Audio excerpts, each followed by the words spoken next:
Bismillahirrahmanirrahim. Alhamdulillah. Wassalatu wassalamu ala rasulillah wa la hawla wa la quwata illa billah. Kembali kita lanjutkan pembahasan dalam Umdatul Fiqh. Kita masuk di bab wadi'ah. Dan ini berarti bab tentang titipan. Ya. Misalkan A nitip sesuatu ke B. Dan statusnya, akadnya itu kalau wadi'ah dia adalah amanah. Di tangan orang yang muda. Muda itu orang yang dititipin. Dan berarti, anggap barang punya A, B sebagai muda, orang yang dititipi, berarti la dhaman alaihi fiha illa an yata'adda. Si B itu nggak ada kewajiban ya, ganti rugi, nggak ada kewajiban nanggung resiko atas barang titipan punya A tadi itu, kecuali kalau memang B lakukan kesalahan. B yang teledor, B yang lalai, B yang benar-benar kayak ceroboh dan semisalnya. Nah, apa contohnya? Bentuk ta'addin, bentuk keteledoran yang dilakukan oleh si B sehingga dia harus ganti rugi, harus tanggung resiko kalau rusak dan semisal. Ini contohnya.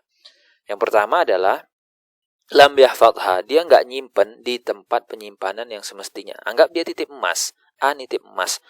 Emas kok malah disimpan di atas meja, atau emas cuma diletak di atas kasur. Itu kan bukan penyimpanan emas yang semestinya. Semestinya emas itu ya simpannya di brankas, atau mungkin di laci, ya, tempat tersembunyi.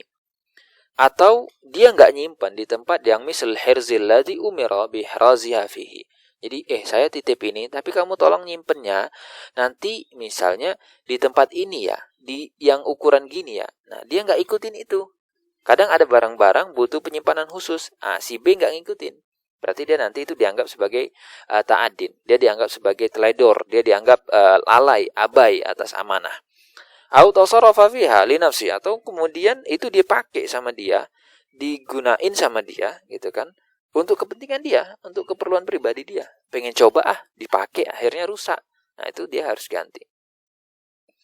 Atau ya dicampur, anggaplah itu barang atau benda sama dia dicampur dengan barang lain yang itu sulit dibedain. Susah. Nah, itu bagian dari keteledoran dia, kelalaian dia. Atau mungkin sama dia udah disimpan nih tadi di tempat yang aman, sama dia ditarik, dikeluarin, terus mau diapain? Digunain.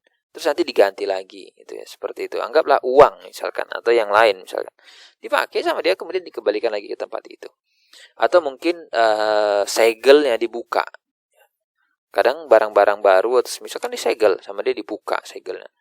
Atau kemudian dia mengingkari, nggak pernah ada titipan kata dia. Lalu kemudian dia bilang, oh iya ada. Nah, itu berarti bentuk dia tidak amanah. Atau mungkin dia nggak mau balikin barangnya ketika diminta. Padahal dia bisa, tolong nanti titipan saya dikembaliin ya, atau saya mau ambil. Nah, dia banyak alasan, saya lagi keluar kota, saya lagi gini gitu. Padahal sebenarnya dia bisa serahkan itu. Nah, maka berarti dia nanti harus tanggung resiko kerugiannya kalau barangnya rusak atau kemudian cacat.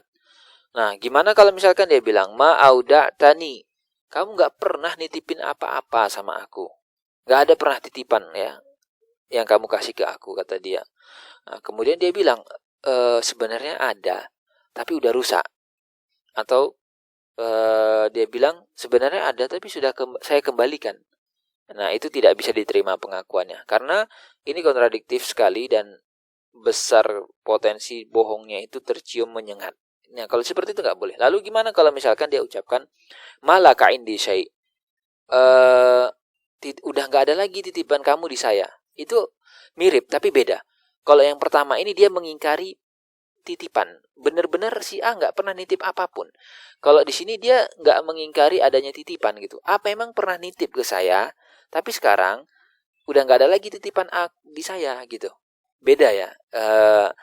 Di sini tuh dia menyepakati, dia setuju bahwa A pernah titip sesuatu ke dia. Tapi dia bilang udah nggak ada lagi di saya. Lalu kemudian dia bilang, ya nggak ada itu emang karena udah saya balikin. Jadi sebenarnya ada tapi udah dibalikin. Atau udah rusak dan semisal, itu boleh, bisa diterima klaim itu, gitu ya. Jadi bedakan di poin yang satu dengan poin yang ini. Lalu kemudian ariyah. Ariyah itu berarti pinjaman. Ya, kita minjem barang dari orang, itu dia makmunah. Ketika Anda pinjam sesuatu, pinjam mobil, pinjam motor, yang lainnya, misalkan jam tangan atau yang lain gitu ya. Itu berarti makmunah. Benda itu menjadi jaminan Anda. Anda harus tanggung semua resiko yang terjadi. Walaupun Anda nggak sengaja, akhirnya pecah. Walaupun Anda nggak sengaja, akhirnya nabrak pohon, rusak mobil atau motornya, Anda tetap harus ganti. Ya, itu menjadi urusan Anda, menjadi tanggung jawab Anda sebagai pihak yang meminjam. Seperti itu. Baik, nanti kita akan masuk di poin berikutnya di ijarah, ya, di sewa menyewa, insyaallah. Silakan disimak video selanjutnya.